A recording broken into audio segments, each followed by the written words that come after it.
Endiki mavzu hürmetli vatandaş, hüccetli film işleyici Lu Guang'ın ailesi, Lu Guang Şinjan daireleri tarafından resmi kol edildi dediği mavzuda haber. 12. ayının 12. günü Amerika avazının Xitay programı ilan kılındı haber. Bunda başlan.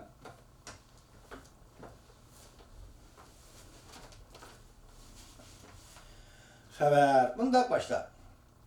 Washington mükafatga erişken Cungoluk operatör. Lu Guang'ın ailesi mundaq deb bugun Şinjan Qashqar daireleri tarafından resmi qo'lga olindi, lekin uning advokati yana Lu Guang bilan ko'risholmadi.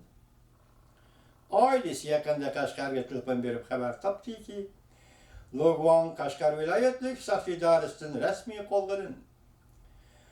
Ailesi Lu Guang'ın advokati yoki delo ishlovchi organlar bilan ko'rishmoqchi bo'lganda tasdiqlashga erişilmedi. Şundaqla her qandaq yazma uqtirish topshirib olmadi. Navbat soqchi taraf bu to'g'rida har qandaq uchor bermedi. Amerikada o'ltirishliq Lu Guang'ın ayoli shu shahri haftaning 2-kunü, 12 ayning 11 kuni kechda TV'ga xat yozib bundaq dedi. Qashqar soqchi taraf telefon urib Lu Guang'ın uchurini yetkazgan. Lekin ailesi her qandaq yazma uqtirish topshirib olmagan. Lu Guang'ın Şinjan'a taklif qilgan do'sti shu shavliga mundaq degan. Bu do'stimdan hech qandaq bir xabar yo'q.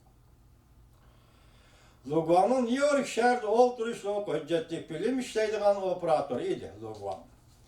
10. ayning 23 kuni Şinjan Uyg'ur Abnum rayonining Urumchi shahriga yetib kelib, shu yerlik operatorlar bilan ko'rishgan. 11. ayının 3. günü ailesi bilan munosabat uzilib qolgan. Bir necha kundan keyin uning ayoli shu shahri Lu Guang'ning davlatlik amallik saqlash idorasi tarafidan qo'lga olinganligidan xabar topgan. Lu Guang Amerikada yeşil pasportga erishgan, Jungo'ga pat berib, hujjatli film ishlagan kishidir. Ya'ni Jungo duch kelayotgan ijtimoiy masalalarni suratga tortgan edi. İctimai məsələni sürətə alğan sezgör temalarını sürətə alğanlığı üçün Lu Guang xətərə yoluqqan.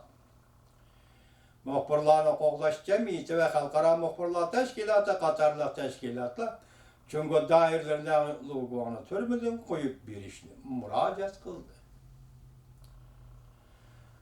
Chegarasiz muxbirlar tashkiloti mundaq ko'rsatdi, Jungo hukumatining muxbirlarning bexatarligini ve erkinligini qo'g'dash majburiyati var.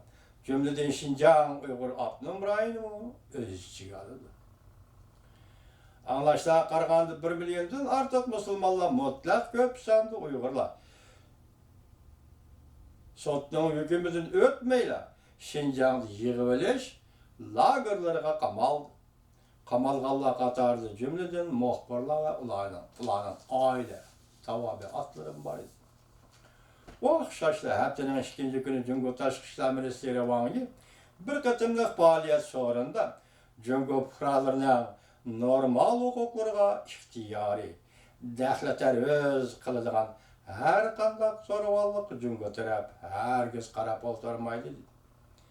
Jungo fuqarolarining qonunli huquqini butun kuch bilan qo'llaydi deb ko'rsatdi.